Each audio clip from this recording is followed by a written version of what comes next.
I have to repot my Monstera. I'm not even sure if you can see me that well, but it's been a year and it's time to repot my massive Monstera.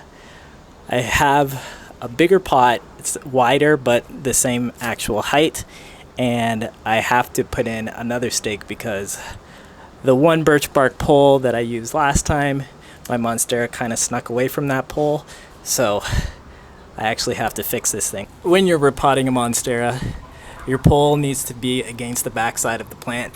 The part that you're seeing right now is the back of the plant. You can tell it's the back of the plant because along this side, all you can see are the aerial roots. Huge cluster of aerial roots. If you follow the stem going up, you can only see aerial roots, and all of the leaves are facing in this direction. So once I take this out, a new pole is coming in, and it's gonna go right here so that I can tie the stem to the pole and it can continue climbing up and provide great support for this plant. So 2 different stems in this plant, 2 different poles. You don't always need 2 poles or 1 pole per each stem, but it is helpful if your stems are in different directions. Let me show you what pot I have. I have this size pot, and you can't just keep repotting your Monstera forever because eventually it's going to be too much to handle. This is the second largest pot that I have. The next pot is the exact same width, but it is about like 6 inches deeper. So this year it's going to get pot in this pot. Next year it's going into the largest pot. Then after that, this thing is going to get its head chopped off. I'm going to reroot it and start it in a new smaller pot so I can just continue with the same largest leaves. You should wait for the soil to be dry. It's much easier to get it out of the pot that way. If you're by yourself, it's much harder, especially if you have a giant Monstera. But one thing that I do suggest is, I guess you could call it like a wrestling move technique. So basically for the wrestling move technique, you go this way, you put your legs around it like this, like you're gonna crush a watermelon, and then you just crush in the sides like this.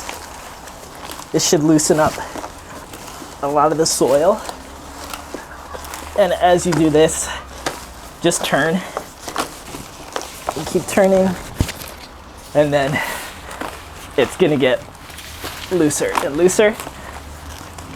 Once you do that enough, you can try to pull it straight out, but we'll see if it works out.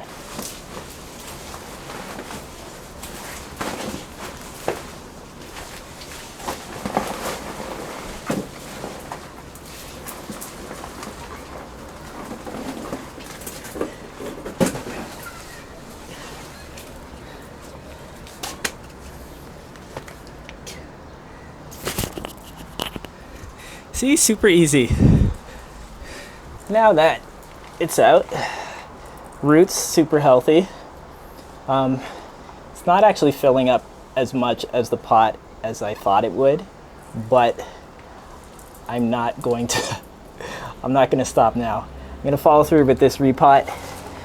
Just check the roots once you do this. Make sure that everything feels firm. It smells okay. If you smell any kind of rotting, that's a good sign that you probably have some kind of root rot.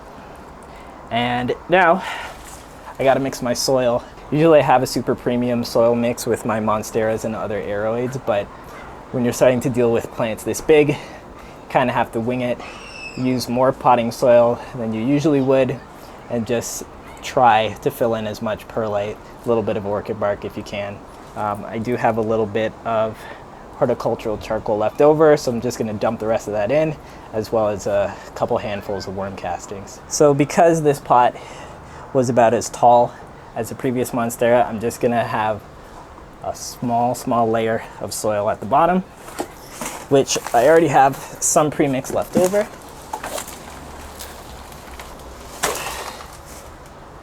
I'm adding Fox Farm Ocean Forest to my soil mix. I usually use that as my more premium potting soil. It's really light and it has a lot of perlite in it. I'm going to dump in the rest of my horticultural charcoal and some orchid bark, a couple of handfuls of earthworm castings, and I'm not going to add any perlite right now. If I start needing more soil, then I'll fill in on some perlite. So now that I filled in a little bit of soil, I'm going to add my birch bark pole. Make sure it's securely up to where my aerial roots are at the back of the plant. And then I'm going to secure it with some Velcro tape, double-sided Velcro plant tape. Okay. And then from there, I just got to keep filling in. One of the main things that you have to remember about repotting Monstera is that you really don't need to be that gentle. These plants are really hardy. Their roots are fine. As long as you're not overwatering this plant, you're going to be fine. There's no reason to be afraid of doing a repot. If your plant is really, really big, get a friend to help you. Like I said, wait till the soil is dry. It makes the whole process much easier. But, you know, you can do stuff like this. Anyway, like the video if it was helpful, and see you next time.